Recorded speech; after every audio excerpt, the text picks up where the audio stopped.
ইসলাম শিখিয়েছে শেষ নিঃশ্বাস পর্যন্ত তোমাকে লড়ে যেতে হবে। এই পৃথিবীতে কেউ কাউকে জায়গা করে দেয় না, জায়গা করে নিতে হয়। এই পৃথিবীটা, the life is not a bed of roses, এটা ফুল বিছানো কোনো ফুল সজ্জা নয়, এটা কণ্টকাকীর্ণ। কেউ আপনার স্পেস করে দিবে না, কেউ আপনাকে সুযোগ করে দিবে না, কেউ আপনার জায়গা করে দিবে না, বরং আপনি জায়গা করে নিলে টাইনা নিচে নামাবে। কথা বলেন। এজন্য কখনো অলসতাকে স্থান দেয়া যাবে। রাসূল বাত্তালি দুক্কানু শয়তান, অলস মস্তিষ্ক শয়তানের আড্ডা। অলস যদি কেউ থাকে এটাতে টেনে বেঁধে কাজে নামাবে না, পারা যাবে? আল্লাহ তাআলা ততক্ষণ পর্যন্ত কোন জাতির ভাগ্যের চাকার পরিবর্তন করে না যতক্ষণ পর্যন্ত ওই জাতি নিজে নিজের ভাগ্যের চাকার পরিবর্তন করতে না চায়। চিল্লা এখন ঠিক কি না? আমরা আজকে অলসতাকে নো বলে যাবো এই মাহফিল থেকে। অলসতাকে আমরা কি বলবো? আওয়াজ করে বলতে হবে। অলসতাকে কি বলবো আমরা? মুমিনের জীবনে কোনো অলসতা নেই। যখন আমরা এই সিদ্ধান্তে আসতে পারবো যে আমরা অলস সময় কাটাবো না, আমরা আমাদের এই সময়গুলোকে প্রোডাক্টিভ ওয়েতে কাজে লাগাবো, কোনো না কোনো কাজের সাথে জড়িত হব।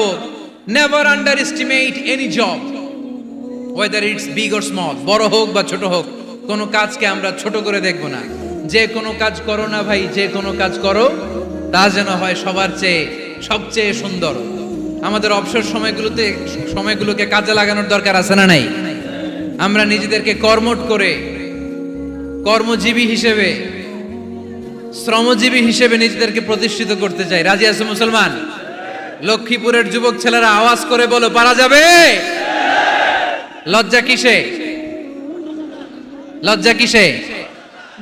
অনেকে টাঙ্কি মারে, এদিক সেদিক ঘুরে আর বলে আমার আব্বা চেয়ারম্যান। আরে তোর আব্বা চেয়ারম্যান, তুই কি? আমার আব্বা MP, member of the parliament. আরে তোর বাবা এমপি, এটা তো তার গৌরব, তোর কি আছে সেটা বল। এজন্য নিজের পায়ে দাঁড়াবো। অলসতার সাথে আমাদের কোনো সম্পর্ক। আজকের এই মাহফিল থেকে আমরা অলসতা, অকর্মণ্যতাকে নো বলে দিলাম। অলসতাকে আমরা কি বললাম?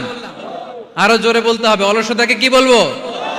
আর সব সময় কর্মঠ থাকবো, এনার্জেটিক থাকবো, নিজের পায়ে দাঁড়াবো, আইডিয়া জেনারেট করব, এন্টারপ্রেনার হওয়ার চেষ্টা করব, নতুন নতুন উদ্যোক্তা হওয়ার মাধ্যমে আমরা আমাদের নিজেদের ভাগ্য পরিবর্তনের চেষ্টা করব। কারণ আল্লাহ বলেছেন, ইন্নাল্লাহা লা ইউগাইয়িরু মা বিকাওমিন হাত্তা ইউগাইয়িরু মা বিআনফুসিহিম। আল্লাহ তাআলা ততক্ষণ পর্যন্ত কোন জাতির ভাগ্যের চাকার পরিবর্তন করে না যতক্ষণ পর্যন্ত ওই জাতি নিজে নিজের ভাগ্যের চাকার পরিবর্তন করতে না চায়। চিল্লা এখন ঠিক কি না?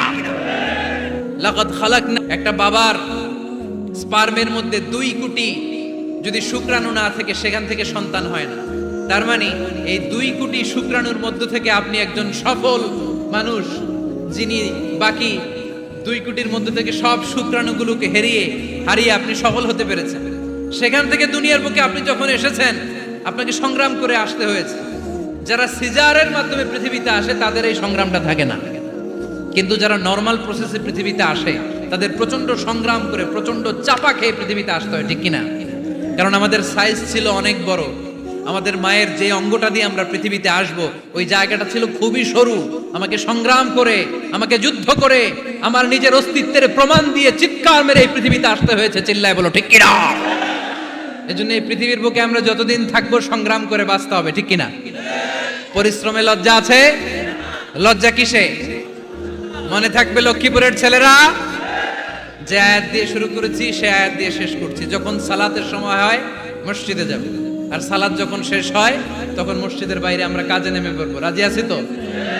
ফাইদা কুদিয়াতিস সালাতু ফান্তাশিরু ফিল আরদি ওয়াবতাগু মিন ফাদলিল্লাহ ওয়া যিকুরুল্লাহা কাসীরান লাআল্লাকুম তুফলিহুন। যখন তোমাদের সালাত শেষ হয়ে যায় তখন তোমরা কর্মস্থলে ছড়িয়ে পড়ো।